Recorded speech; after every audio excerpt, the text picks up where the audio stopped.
In this video, I'm going to show you guys how I'm going to clean up this beaver tail to get the beaver tail fat and use it for ice fishing lures. I'm going to show you how to process this and cut it out so that I don't waste the actual beaver tail. I'm going to essentially fillet this beaver's tail in order to save the beaver tail for leather to hopefully make something like a wallet with that. Might do that in a future video, but for this part, mainly just going to show you guys how to break this down. If you want to watch a previous video where I actually caught this beaver, I'll link that in the description. I'm all for utilizing every part of an animal. So here we go. How to clean up a beaver tail for ice fishing bait. Ready, set, go. So what I'm going to do is I'm going to start out and I'm going to essentially, it's almost like filleting a fish. Imagine there's the vertebrae of the beaver's tail / spine going down this way. I'm going to fillet and cut essentially this way, and fillet that out. Now this is obviously going to be a very, very strong leather. Need a very sharp knife for this. I'm using a homemade, I made this out of a turkey leg that I harvested. Epoxied that blade in there. Kind of unique, but like I said, I'm all for using every part of an animal, even if it's a little unconventional. I'm actually going to go this way so I don't cut myself. Once you get most of it cut down, and I'll be honest, it's kind of tricky to not get too close. Once you get towards the end, there's not much fat in between them. But if you fillet a fish, think about it like that. You're lifting this up and just filleting it along there. Don't worry about leaving the fat on the skin. Eventually that's what you're going to cut off to use for ice fishing bait. To help me out, I'm actually going to start on this side right away too, and then work up to that vertebrae.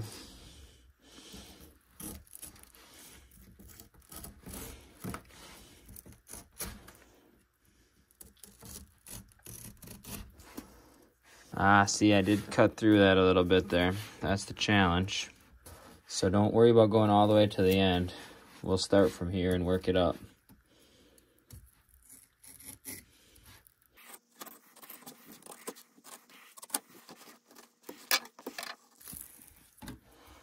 So you can see I'm working that tail back.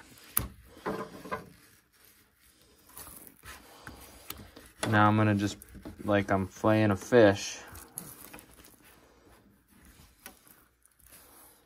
So at some point, once you work it down a little bit,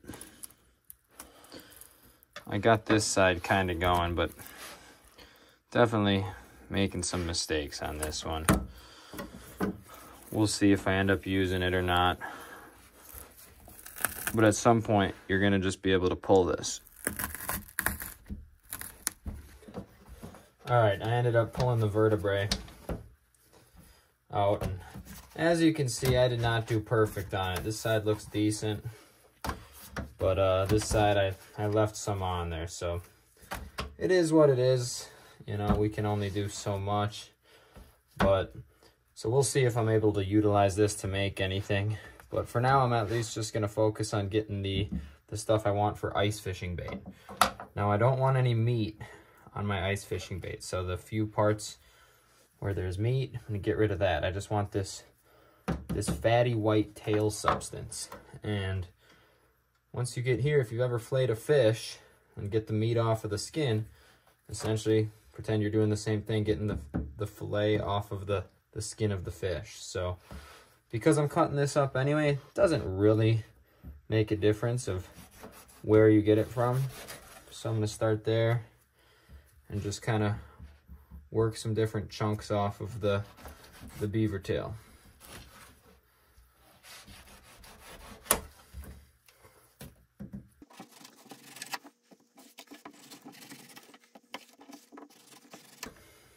Sharp knife is very helpful for this. I'm going to keep that part. Set that aside for now. Got most of it off of there.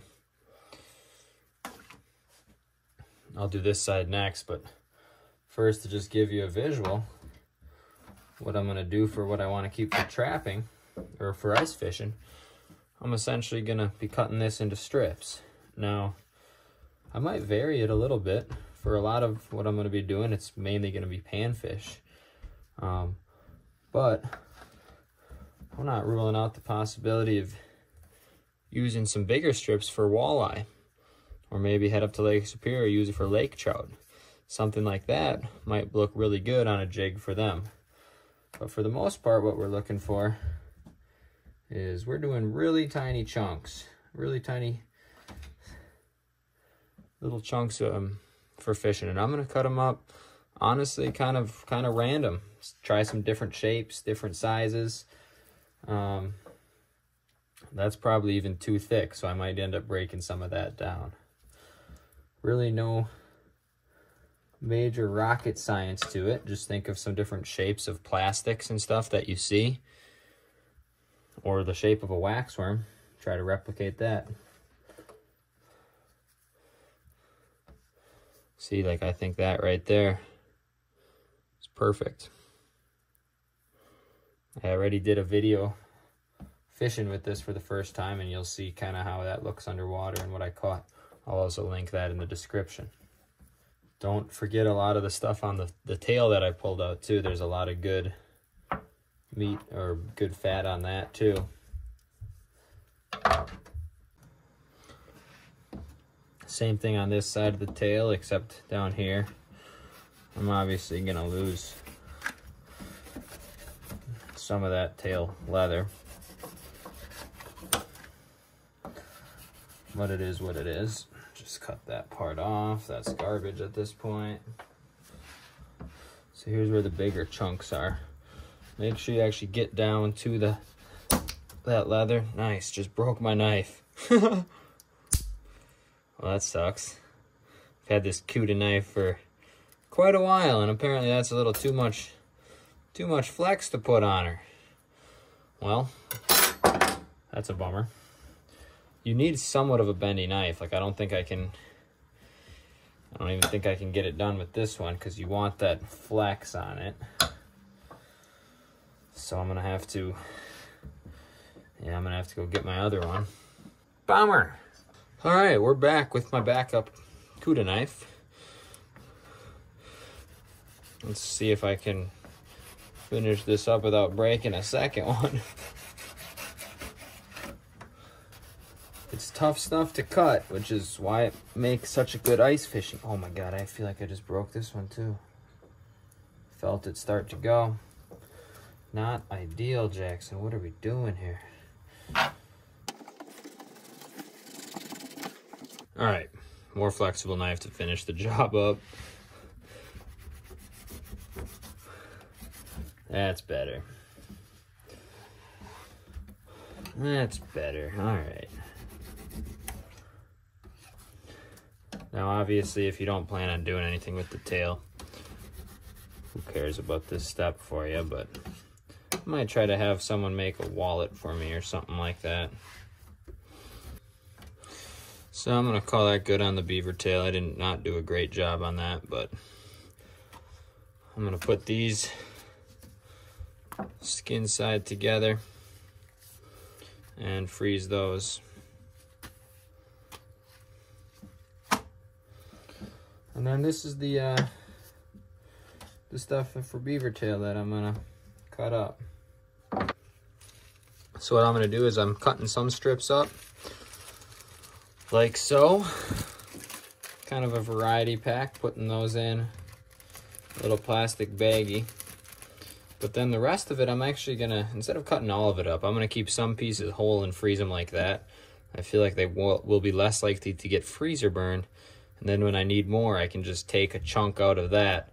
And I don't need to cut them in, I don't need to store them in full pieces like this. The truth is, freezing a little chunk like this is gonna be a lot of different baits. This stuff is extremely tough, stays on really well.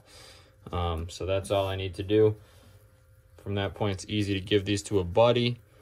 You know, give a chunk to my dad too, or any other people ice fishing to be able to have this to utilize. So that's all there is to it.